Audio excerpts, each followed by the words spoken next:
Welcome to Taravari cooking. ಇವತ್ತೊಂದು pork meat ಕರಿಯನ್ನು ತೋರಿಸ್ತಾ ಇದ್ದೇನೆ.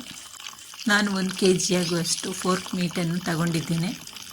ಇದನ್ನು ನೀಟಾಗಿ ವಾಶ್ ಮಾಡಿಕೊಳ್ಬೇಕು. ನೀರು ಹಾಕಿ ಒಂದು 2-3 ಸತಿ ಕ್ಲೀನಾಗಿ ತೊಳೆದು ವಾಶ್ ಮಾಡಿಕೊಂಡು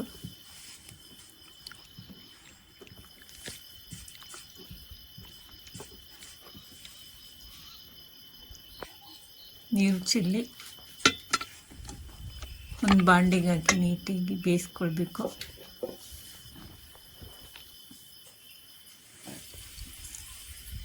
ಇದಕ್ಕೆ 2 ಚಮಚದಷ್ಟು ಕಲ್ಲುಪ್ಪನ್ನು ಸಹ ಸೇರಿಸ್ಕೊಳ್ತಾ ಇದ್ದೇನೆ. 1 ಚಮಚದಷ್ಟು ಅರಿಶಿಣದ ಪೌಡರನ್ನು ಸಹ ಸೇರಿಸ್ಕೊಂಡು ನೀಟಾಗಿ ಮಿಕ್ಸ್ ಮಾಡಬೇಕು.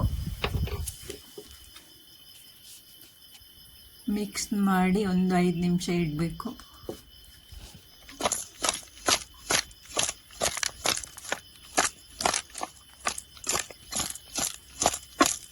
ಇದು ಫೋರ್ಕ್ ಮೀಟ್ ಕರಿ ತಿನ್ನೋರಿಗೆ ಮಾತ್ರ ಈ ವಿಡಿಯೋ.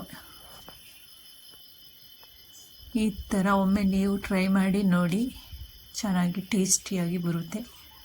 ವಿಡಿಯೋ ಹೊಸದಾಗಿ ನೋಡೋರು ಸಬ್ಸ್ಕ್ರೈಬ್ ಮಾಡಿಕೊಂಡು ವಿಡಿಯೋ ವಾಚ್ ಮಾಡಿ. ವಿಡಿಯೋ ಇಷ್ಟ ಆದರೆ ಲೈಕ್ ಮಾಡಿ. ಕೆಳಗಡೆ ಬೆಲ್ ಐಕಾನ್ನ ಪ್ರೆಸ್ ಮಾಡಿ, ಆಲ್ ಅಂತ ಬರುತ್ತೆ, ಅದನ್ನು ಪ್ರೆಸ್ ಮಾಡಿ. ನಾನು ಹಾಕಿರುವಂತಹ ಎಲ್ಲ ವಿಡಿಯೋಗಳು ನೀವು ನೋಡಬಹುದು. ಈಗ ಮಸಾಲೆಗೆ ಸಣ್ಣ ಈರುಳ್ಳಿ, ಬೆಳ್ಳುಳ್ಳಿ, ಕರಿಬೇವಿನ ಎಲೆ, ಶುಂಠಿ ಎಲ್ಲವನ್ನು ಹಾಕಿ ತರಿಯಾಗಿ ಗ್ರೈಂಡ್ ಮಾಡಿಕೊಳ್ಬೇಕು. ಇದು ಕಾಡು ಸಾಂಬಾರು ಅಂತ, ಇದನ್ನು ಸಹ ಸೇರಿಸ್ಕೊಳ್ತಾ ಇದ್ದೇನೆ. ನೀವು ಮಾಮೂಲಿ ಸಾಂಬಾರು ಸೊಪ್ಪನ್ನು ಸಹ ಸೇರಿಸ್ಕೊಳ್ಬೋದು.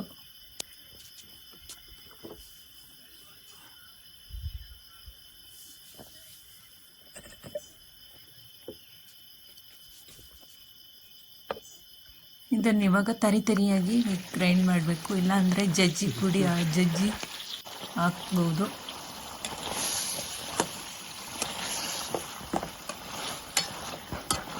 ಫೋರ್ಕ್ ಮೀಟ್ ಚೆನ್ನಾಗಿ ಬೇಯಬೇಕು.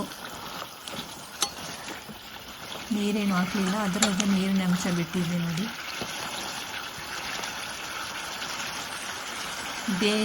ಬೇಗ ಬೇಯುವಂತಹ ಮೀಟಿಗೆ ನೀರು ಹಾಕೋದು ಬೇಡ, ಲೇಟಾಗಿ ಬೇಯೋದಕ್ಕೆ ನೀರು ಹಾಕಬೇಕು. ನೀರು ಹಾಕಿ ಚೆನ್ನಾಗಿ ಬೇಯಿಸ್ಕೊಳ್ಬೇಕು.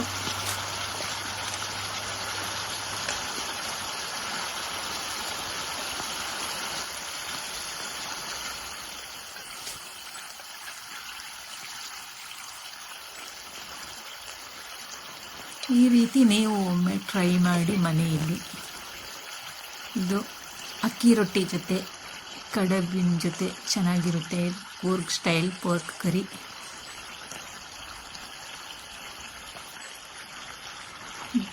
ಗ್ರೈಂಡ್ ಮಾಡಿರುವಂತಹ ಮಸಾಲೆಗಳನ್ನು ಇದಕ್ಕೆ ಆ್ಯಡ್ ಮಾಡ್ತಾ ಇದ್ದೇನೆ. ಆ್ಯಡ್ ಮಾಡಿ ಒಂದು 10 ನಿಮಿಷ ಬೇಯಿಸ್ಕೊಳ್ಬೇಕು ಇದರಲ್ಲೇ.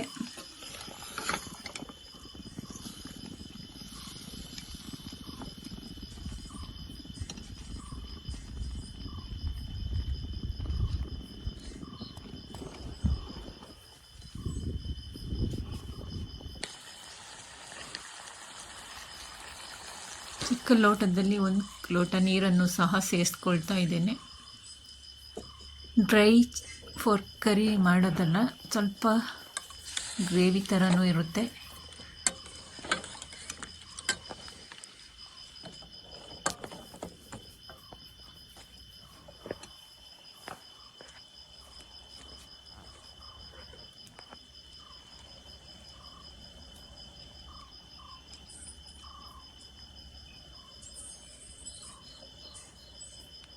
ಇದೊಂದು 5-10 ನಿಮಿಷ ಬೆಂದ ನಂತರ ಇದಕ್ಕೆ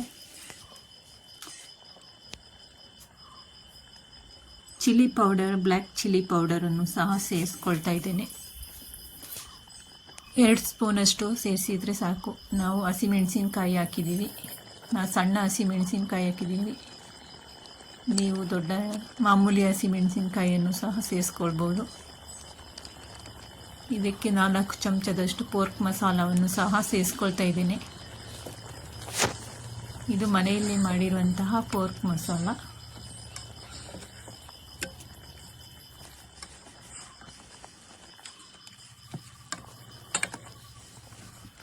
ಚೆನ್ನಾಗಿ ಬೇಯುವಂತೆ ನೋಡ್ಕೊಳ್ಬೇಕು. ಇದು ಚೆನ್ನಾಗಿ ಹೊಂದ್ಕೋಬೇಕು ಮಸಾಲೆಗಳೆಲ್ಲ ಮೀಟ್ ಜೊತೆ.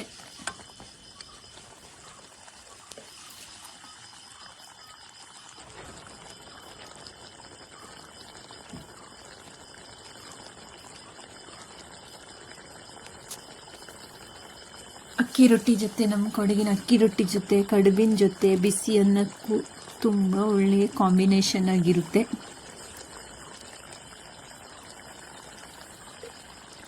ನಮ್ಮ ಕೊಡಗಿನ ಕಾಚಪುಳಿಯನ್ನು ಸಹ ಹಾಕ್ತಾ ಇದ್ದೇನೆ. ಕೂರ್ಗ್ ವಿನಿಗರ್ ಅಂತಲೂ ಕರೀತಾರೆ ಇದಕ್ಕೆ.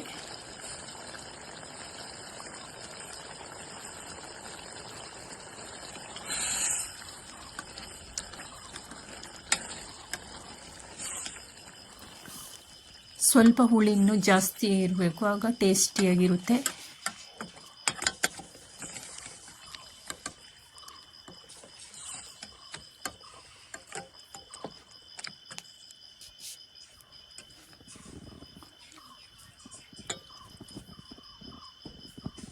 ಈ ಥರ ರೆಡಿ ಆಯಿತು ನೋಡಿ ನಮ್ಮ fork meet curry.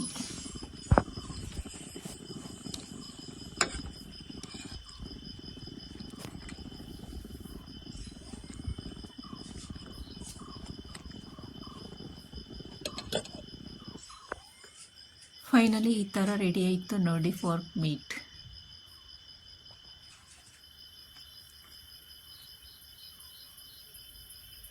Thank you for watching. ಎಲ್ಲರಿಗೂ ಬಾಯ್ ಬಾಯ್.